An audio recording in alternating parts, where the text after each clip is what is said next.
Neste vídeo eu quero continuar falando da Torre de Babel. Por que essa torre era chamada de portão para Deus? Porque era um portão para os anjos caídos. Como dito, essa construção ficava no Iraque, na Babilônia, exatamente na região próxima ao Jardim do Éden, onde serão soltos os 4 anjos que estão presos junto ao rio Eufrates, junto a este rio, anjos da destruição, para matar a população mundial que se curvarão à besta. Vejamos aqui no mapa então essa região. Segundo a revelação de Apocalipse, o rio Eufrates, que é um rio muito extenso e sinuoso, irá secar, para preparar o caminho de 3 reis que virão do Oriente.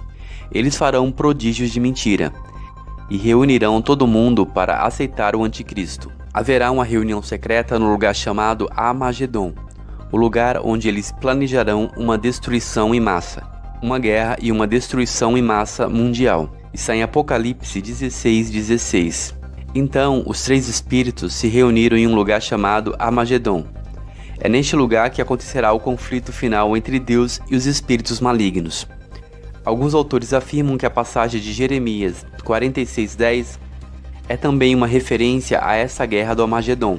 E este local fica também perto do rio Eufrates. Veja, porque este é o dia do Senhor Deus dos Exércitos, dia de vingança para ele se vingar de seus adversários, e a espada devorará e fartar-se-á e embriagar-se-á com o sangue deles, porque o Senhor Deus dos Exércitos tem um sacrifício na terra do norte, junto ao rio Eufrates. Jeremias 46:10. Quando a palavra fala que Nimrod queria fazer guerra ao Altíssimo, envolve a questão espiritual, que é uma revelação até para os últimos dias também.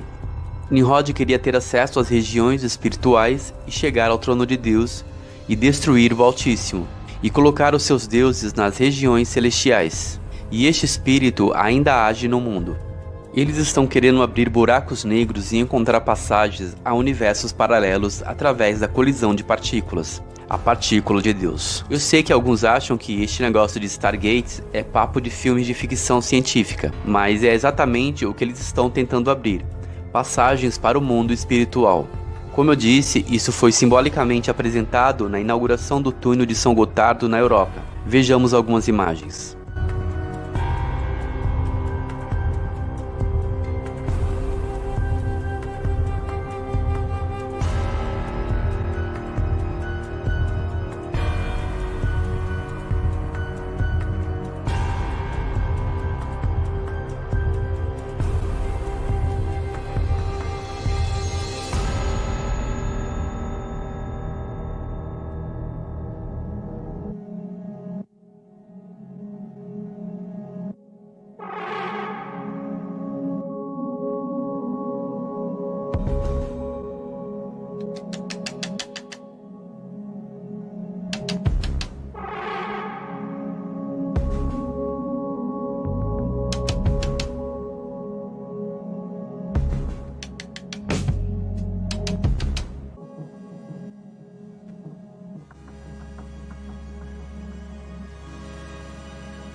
E por que foi apresentado na inauguração deste túnel? Porque os túneis são um tipo de simbologias para os túneis astrais, os chamados buracos de minhoca, ou universos paralelos. Lúcifer vai dar este poder para os homens nos últimos dias, conforme a revelação de Apocalipse 9.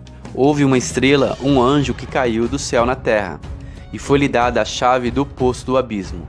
E ele abriu o abismo e saíram anjos caídos do poço, criaturas que irão atormentar os moradores da terra nos últimos dias. E eles têm uma aparência semelhante a alienígenas. São demônios. Portanto, através da chave da ciência, eles abrirão o poço do abismo. O poço do abismo é como um túnel ou um Stargate. Eles abrirão o próprio portal do inferno. E haverá uma grande guerra espiritual no mundo como nunca houve. O anticristo vai se manifestar e fazer guerra contra Deus. A palavra diz que ele vai blasfemar do trono de Deus, dos anjos e do mundo espiritual.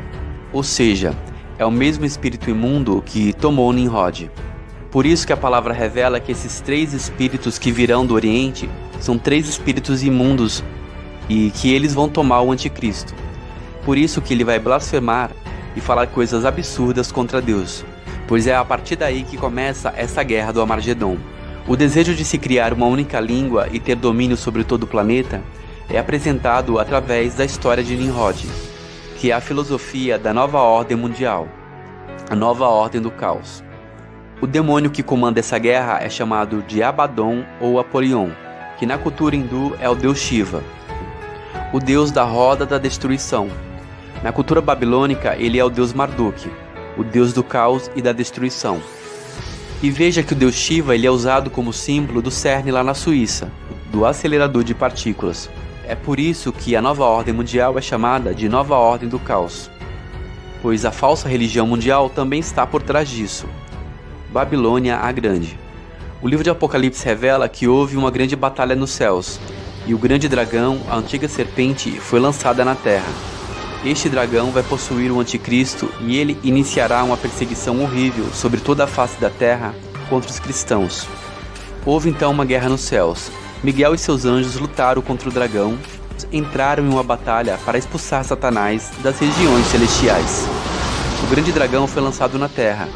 Ele é a antiga serpente chamada Diabo e Satanás, que engana todo mundo.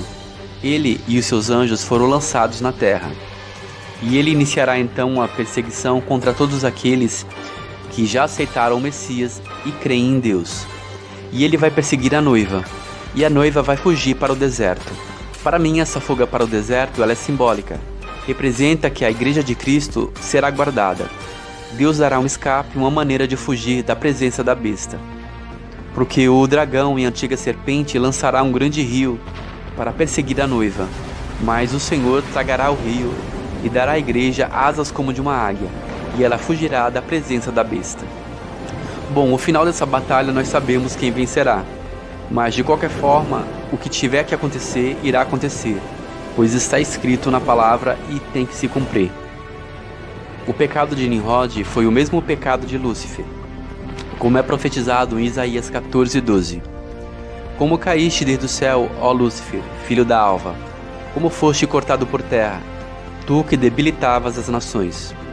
E tu dizias no teu coração, eu subirei ao céu, acima das estrelas de Deus exaltarei o meu trono, e no monte da congregação me assentarei, aos lados do norte. Subirei sobre as alturas das nuvens e serei semelhante ao Altíssimo. E contudo serás levado ao inferno, ao mais profundo do abismo. Nessa palavra, o profeta Isaías, ele fala sobre a soberba dos reis. É um espírito que ainda opera na humanidade através dos reis e presidentes. Por isso que o anticristo será um estadista mundial e que esse espírito irá dominar o seu coração. Então nós vemos que nós podemos aprender muito com a história da Torre de Babel, que é uma metáfora espiritual até para os últimos dias. O cálice de Babel dos últimos dias será de confusão. Deus vai destruir todo o sistema do mundo, permitindo uma guerra de nação contra nação e reino contra reino. Assim, eles não conseguirão erguer a torre da nova ordem mundial. E isso no sentido geral. Religião contra religião, partido contra partido, sistema contra sistema. Nós sabemos que um câncer ele começa quando uma célula se divide contra ela mesma. O livro de Jazar apresenta essa guerra de Nimrod contra Deus e o seu objetivo de chegar às regiões celestiais através do seu portal estelar, da sua porta para Deus. Este projeto e seu objetivo era fazer guerra contra o Senhor dos Exércitos. Eles imaginavam nos seus corações subir além das estrelas e fazer guerra contra ele, colocando os seus deuses nas alturas. Eles diziam, vamos subir ao céu e lutar contra ele. E também, nós ascenderemos ao céu e colocaremos nossos próprios deuses lá, e os serviremos. E outros diziam, subiremos ao céu e o feriremos com arcos e lanças. Mas Deus conhecia todas as suas obras e todos os seus maus pensamentos. E ele viu a cidade e a torre que eles estavam construindo. Então Deus convocou os anjos para colocar um fim àquele projeto, provocando uma confusão e espalhando eles por toda a face da terra. O livro de Jazar revela que quem matou Nimrod foi Esaú. Os seus homens lamentaram e o sepultaram na sua cidade. Todos os dias que Nimrod viveu foram de 215 anos. Nimrod viveu 215 anos, que é um tempo de vida já reduzido, pois Deus havia reduzido para 120 anos, mas havia alguns que ainda alcançavam uma idade um pouco mais alta. Um grande shalom a todos, um forte abraço e até mais.